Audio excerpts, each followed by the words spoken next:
Chapter 38. The Bend in the Road. Marilla went to town the next day and returned in the evening. Anne had gone over to Orchard Slope with Diana and came back to find Marilla in the kitchen, sitting by the table with her head leaning on her hand. Something in her dejected attitude struck a chill to Anne's heart. She had never seen Marilla sit limply inert like that. "Are you very tired, Marilla?" "Yes. No, I don't know," said Marilla wearily, looking up. "I suppose I am tired, but I haven't thought about it. It's not that." "Did you see the oculist? What did he say?" asked Anne anxiously. "Yes, I saw him. He examined my eyes. He says that if I give up all reading and sewing entirely and any kind of work that strains the eyes, and if I'm careful not to cry, and if I wear the glasses he's given me, he thinks my eyes may not get any worse and my headaches will be cured. But if I don't, he says I'll certainly be stone blind in 6 months. Blind. And just think of it." For a minute, Anne, after her first quick exclamation of dismay, was silent. It seemed to her that she could not speak. Then she said bravely, with the catch in her voice, "Marilla, don't think of it. You know he has given you hope. If you are careful, you won't lose your sight altogether. And if his glasses cure your headaches, it will be a great thing." "I don't call it much hope," said Marilla bitterly. "What am I to live for if I can't read or sew or do anything like that? I might as well be blind or dead. And as for crying, I can't help that when I get lonesome. But there, it's no good talking about it. If you'll get me a cup of tea, I'll be thankful. I'm about done out. Don't say anything about this to anyone for a spell yet, anyway. I can't bear that folks should come here to question and sympathize and talk about it." When Marilla had eaten her lunch, Anne persuaded her to go to bed. Then Anne went herself to the east gable and sat down by her window in the darkness alone with her tears and her heaviness of heart. How sadly things had changed since she had sat there the night after coming home. Then she had been full of hope and joy, and the future had looked rosy with promise. Anne felt as if she had lived years since then. But before she went to bed, there was a smile on her lips and peace in her heart. She had looked her duty courageously in the face and found it a friend, as duty ever is when we meet it frankly. One afternoon a few days later, Marilla came slowly in from the front yard where she had been talking to a caller, a man whom Anne knew by sight as Sadler from Carmody. Anne wondered what he could have been saying to bring that look to Marilla's face. "What did Mr. Sadler want, Marilla?" Marilla sat down by the window and looked at Anne.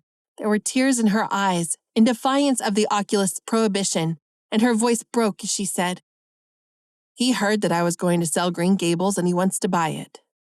"Buy it? Buy Green Gables?" Anne wondered if she had heard right. "Oh, Marilla, you don't mean to sell Green Gables." "Anne, I don't know what else is to be done. I've thought it all over. If my eyes were strong, I could stay here and make out to look after things and manage, with a good hired man. But as it is, I can't. I may lose my sight altogether. And anyway, I'll not be fit to run things. Oh, I never thought I'd live to see the day when I'd have to sell my home. But things would only go behind worse and worse all the time, till nobody would want to buy it. Every cent of our money went in that bank. And there's some notes Matthew gave last fall to pay.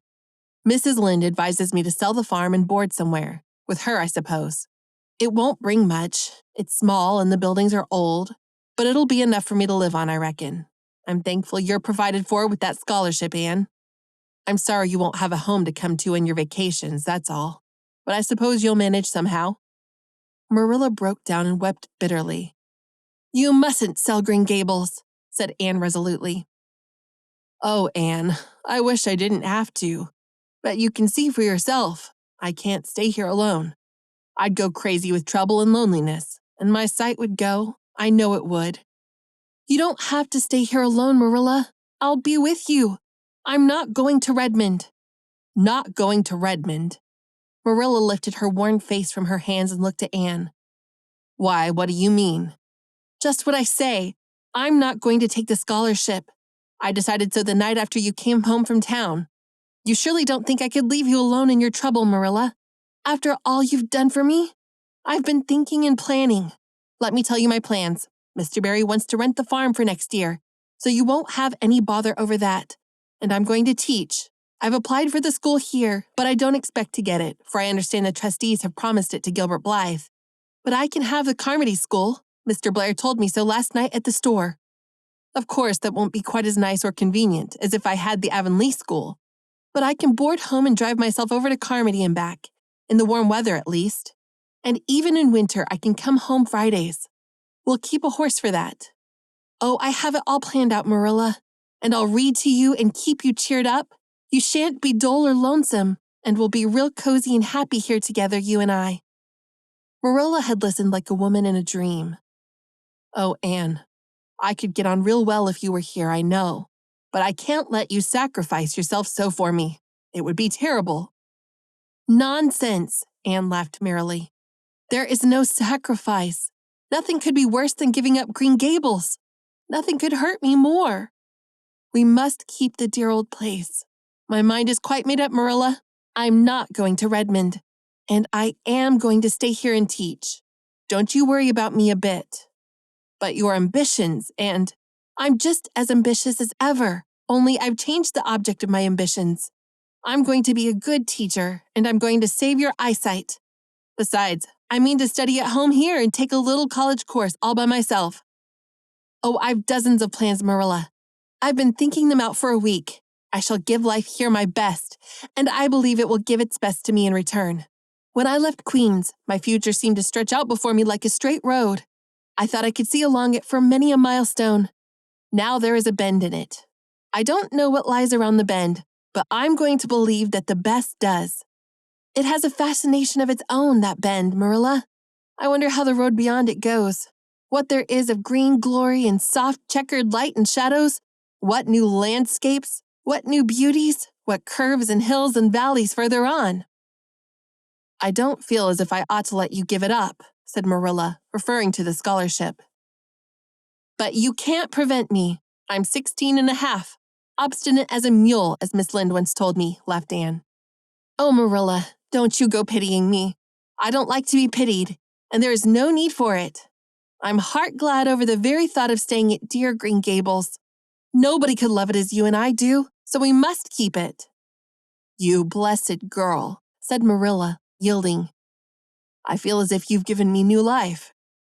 I guess I ought to stick out and make you go to college, but I know I can't, so I ain't going to try. I'll make it up to you though, Anne.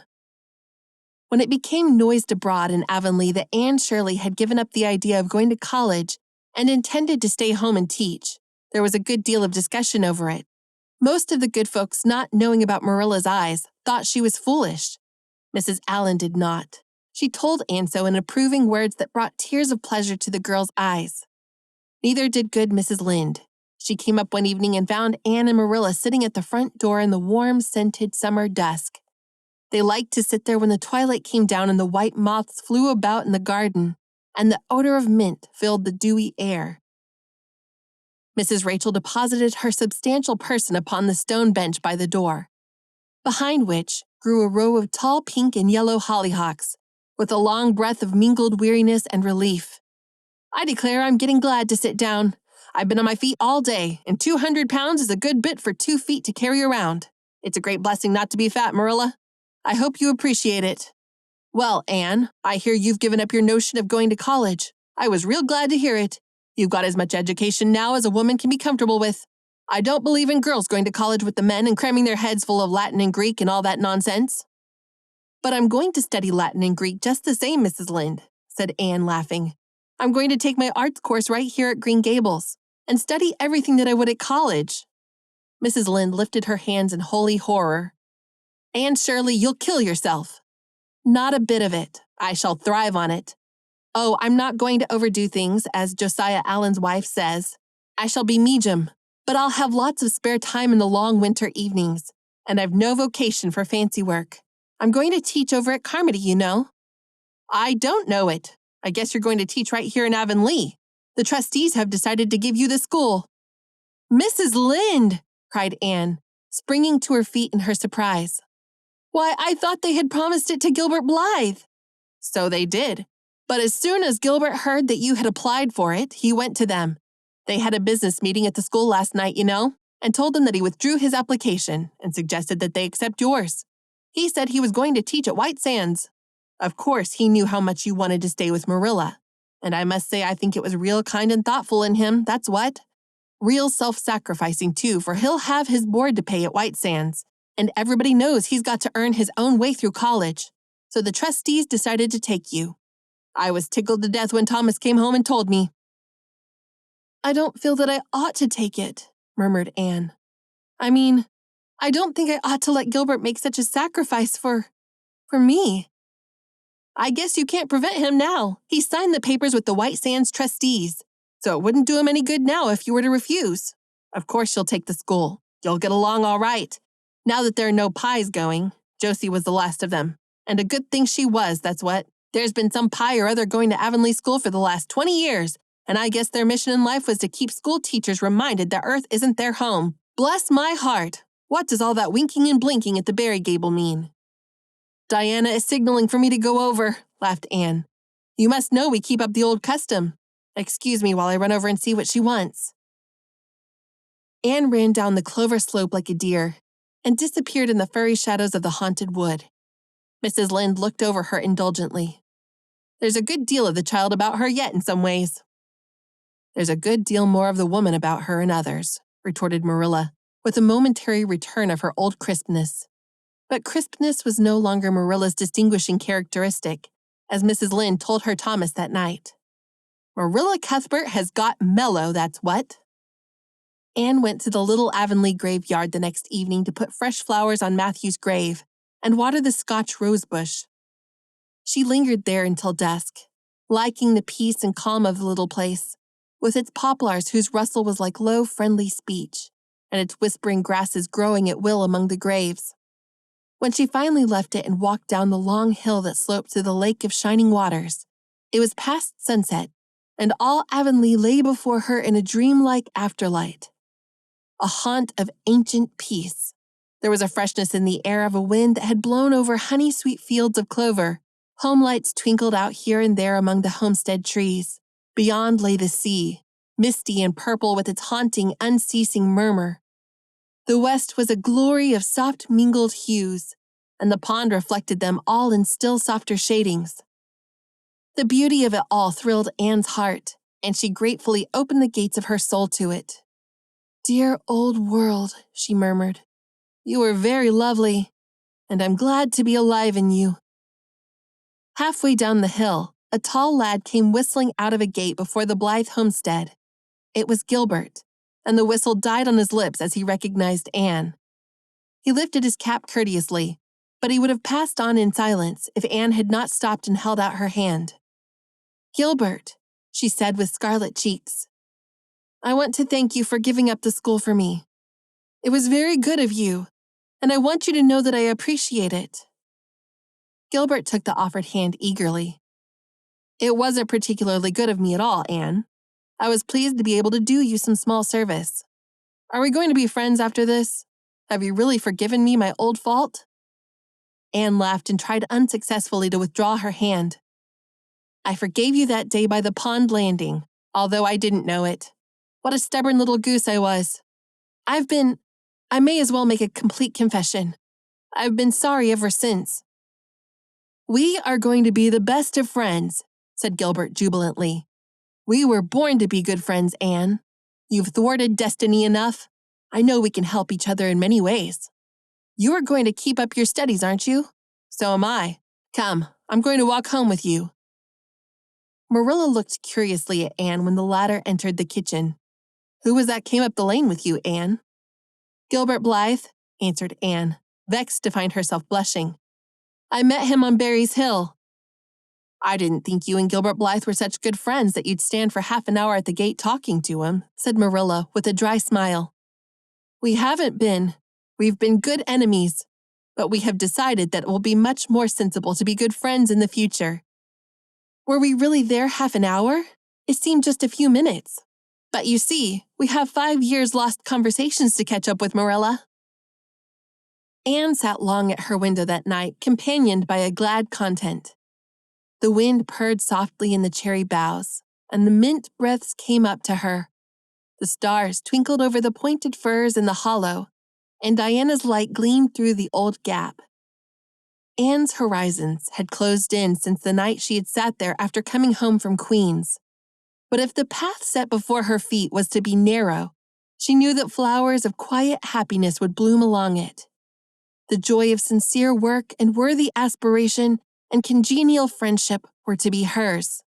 Nothing could rob her of her birthright of fancy or her ideal world of dreams. And there was always the bend in the road. "God's in his heaven, all's right with the world," whispered Anne softly. This was the 38th and last chapter of Anne of Green Gables, written by Ella Montgomery, narrated by Rachel Wingerd, produced by Wingerd Media. Thank you so much for listening along. Please be sure to like and subscribe to be notified for coming stories narrated by other talented storytellers. Thank you.